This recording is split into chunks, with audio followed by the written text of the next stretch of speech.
Rope flow. The movement trick that improves brain performance. She stood in the corner of the gym, spinning a rope in circles, silent, hypnotic, graceful. Most people walked right past her. They didn't understand what they were watching, but something about the rhythm stopped me cold.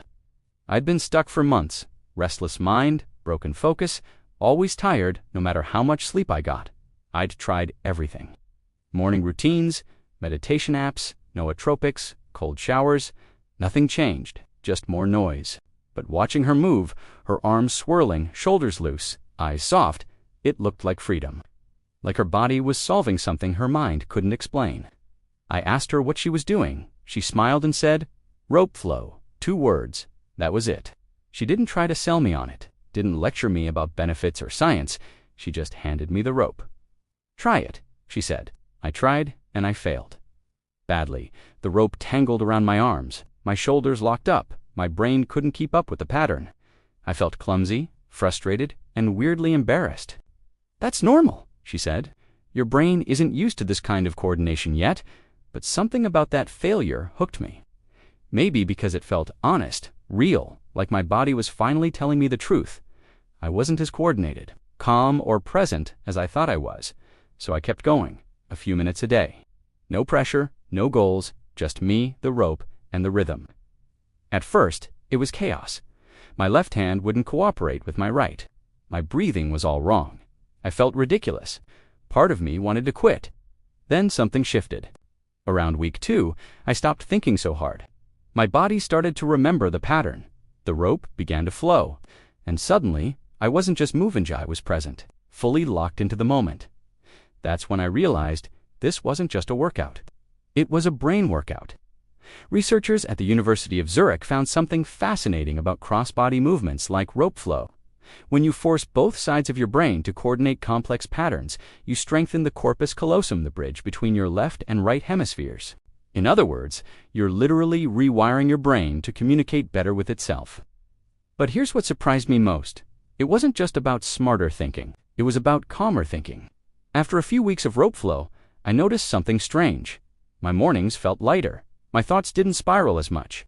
I could sit down to work and actually focus, not because I forced myself, but because my mind felt clearer. I wasn't meditating more. I wasn't sleeping better. The only thing that changed was the rope. So I dug deeper. Turns out, rhythmic movement has been used for centuries to calm the nervous system.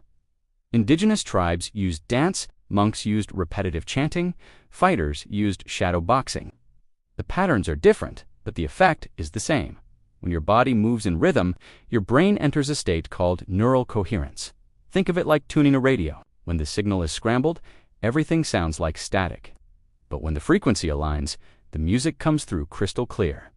That's what rope flow does. It tunes your brain. But it's not just about relaxation. It's about performance.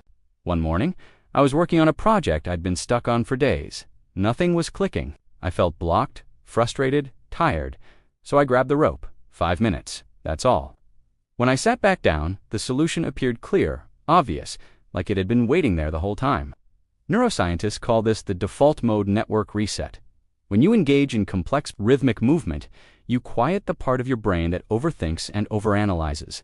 You let the subconscious work, and that's where the magic happens. Because your subconscious doesn't solve problems the way your conscious mind does. It connects dots you didn't even know existed. It sees patterns buried under noise. Rope flow gives it space to work. I started using it before big meetings, before writing sessions, before anything that required focus or creativity. 5 to 10 minutes of flow, and I'd walk into the task feeling centered, sharp, awake.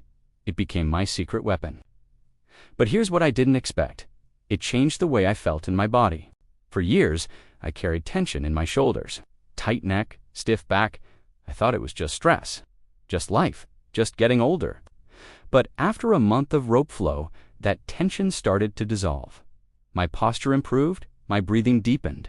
I felt lighter not because I lost weight, but because I stopped holding everything so tightly. Physical therapists have known this for years. When you move with intention and rhythm, you release stored tension, not through stretching or massage, but through movement that rewires the way your nervous system holds stress. Rope flow does this naturally. The circular motion, the bilateral coordination, the rhythmic breathing, it all signals to your body that it's safe to let go. And when your body relaxes, your mind follows. But I'll be honest, there were days I didn't want to do it. Days when I felt too tired, too busy, too distracted. Days when I doubted it was working at all. Those were the days it mattered most. Because that's when I realized this wasn't about perfection. It wasn't about mastering some advanced trick or impressing anyone. It was about showing up, moving, being present with myself. Sometimes progress doesn't look like progress. Sometimes it looks like fumbling through the same pattern for the 10th time and still not getting it right. But every time I showed up, something shifted. A little more flow, a little more ease, a little more trust in my body. And slowly, that trust carried over into everything else.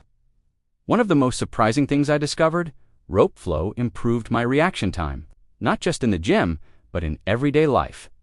Catching a falling glass, navigating a crowded sidewalk, even typing felt smoother.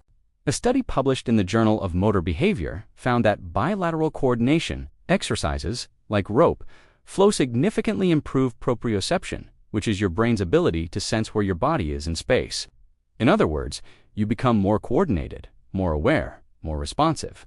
But the real gift wasn't physical, it was mental.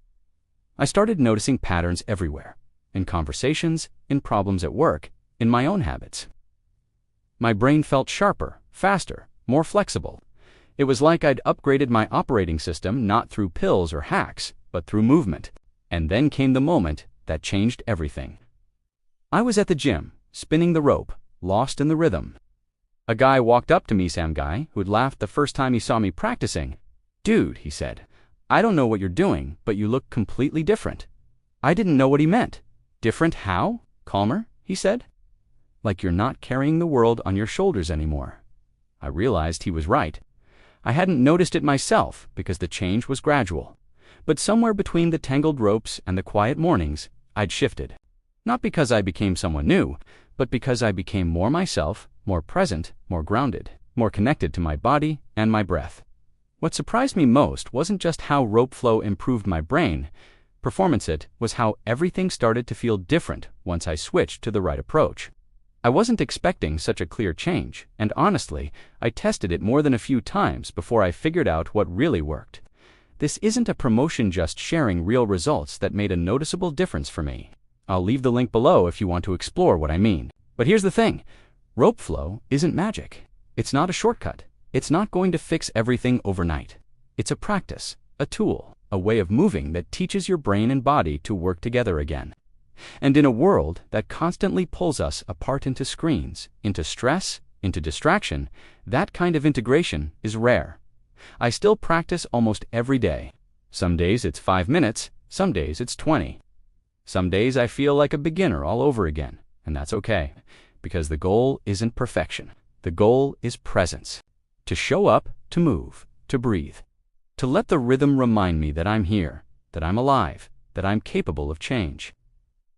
Rope flow gave me something I didn't know I'd lost, a sense of control, not over the world, but over my own nervous system, my own focus, my own energy, and that's a power no one can take away.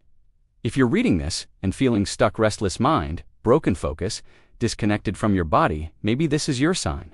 Not to be perfect, not to master some new skill, but to try something that asks you to slow down, pay attention, and trust the process. Because sometimes the thing that changes everything isn't complicated.